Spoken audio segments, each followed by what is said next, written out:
ako gakuraho ntari ntari biki ntabwo gihita giturika ese ubundi ndaturika oya dore ikintu giturika ni iki ngiki umugira ntabwo biturika. Umwite Kibonke, Gatogo, Clapton cyangwa se Mugisha Emmanuel, ndagusuhuje we tubanye muri iki kiganiro kijye kukibagezaho. Ni umubyeyi Dina nk'ibisanzwe.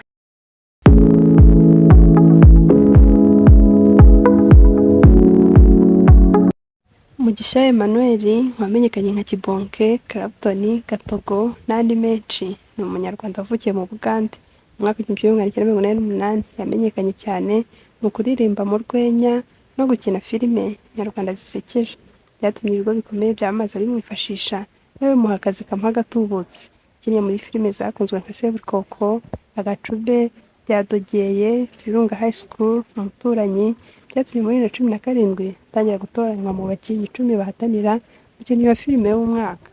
Kibonke yize amashuri abanza kuri Nyakayaga Primary School, ayisumbuye ayiga kuri Kiziguro Secondary School na Kagarama Secondary School. Ngo kaminuza ayiga muri University of Kigali, aho yizemo semester imwe.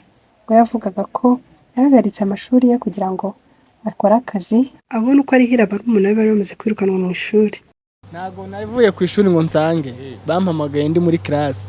Uri mu ishuri? Barambwira ngo petit frère bamwirukanye. Mpita ntekereza ukuntu agiye kwicara ku cyaro, udufaranga nari mfite tugera mu 40 ngira ngo mbitse bitantoherereza. Mpita ndavuga ntago byavamo. Kibonke bafite umugore barushinze muri 2018.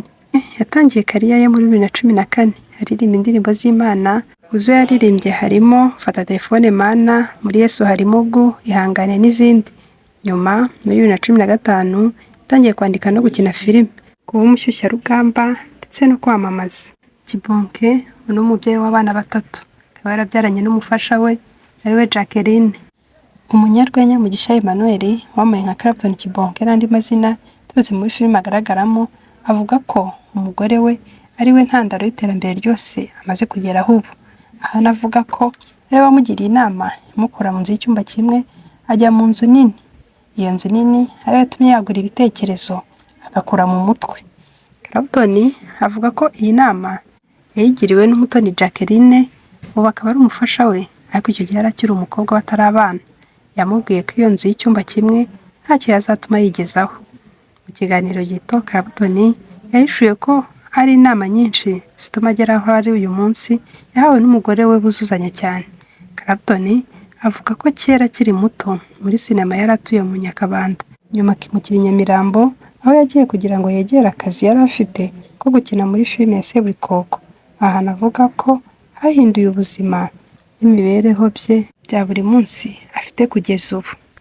Clapton akomeza agira ati, nabaye ahantu henshi hatandukanye nk'umusore wa Kigali, nabaga mu nzu y'icyumba kimwe na salo, gusa amaze gukundana na Mama Nera niwe wanyaguye ibitekerezo nuko ambwira kuva mu nzu ntoya nkajya mu nzu nini. Ndabyibuka yarambwiye ati, va muri aka kazu gato ujya mu nzu nini n'izatuma wagura ibitekerezo. Ubwo se ubonye umuntu uguha intebe cyangwa igitanda wazabishyirahe? Uyu munyarwenya yakomeje avuga ko umukunzi we yamubwiye ko igihe yagiye mu nzu nini ariko nawe azagira umuhate wo gushaka ibijyamo, kuko igihe azajya yitahamo akabona yambaye ubusa, cyangwa igihe afite abashyitsi akabura aho abicaza ariko azagura ibitekerezo. Yakomeje agira ati, nk'ubu uri mu kazu gato ubonye ikiraka kikagwa amafaranga menshi, icyo gihe ntiwategereza kugura intebe cyangwa igitanda, ko nta hantu ufite ho kubishyira, uzahita uyanywera. Nyine urumva ntabwo wahita ukodesha inzu nini ngo ugure n'intebe igihe kimwe, bisaba kubona amafaranga ukagenda wubaka gake gake. Clapton avuga ko iyo nzu nini yagiye mu mpera za 2016 avuye mu Nyakabanda, yayimazemo igihe kinini, ayivamo agiye kubaka urwe we na mutoni Jacqueline.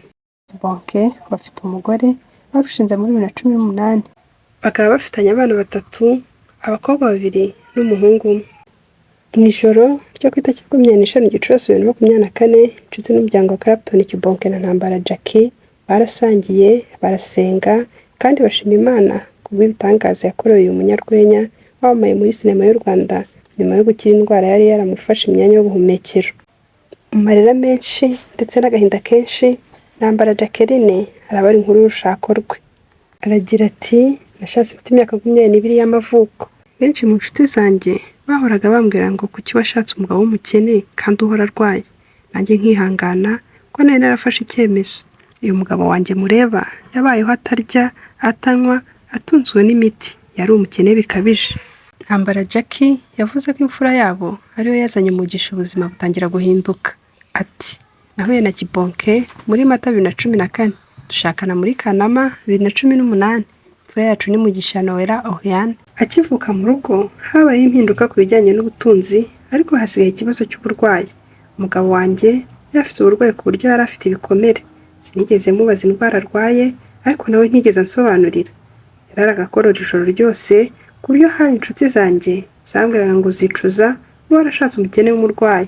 Clapton Kibonke yakomeje avuga ko umugore we yamwihanganiye kuko iyo ashaka yari kwigendera, ariko Imana yamubaye hafi aramurwaza kugeza akize. Gatogo yarakomeje agira ati njye nari umukene kandi ndwaye, uziko hari umugabo wancumbikiye yambwiraga kujya kwikodeshereza kangurira ishuka kuko nta bushobozi nari mfite. Rero Imana yarahabaye, ubu nubatse inzu, mfite abana 3. Ni ukuri ndi umuhamya w'uko Imana iriho.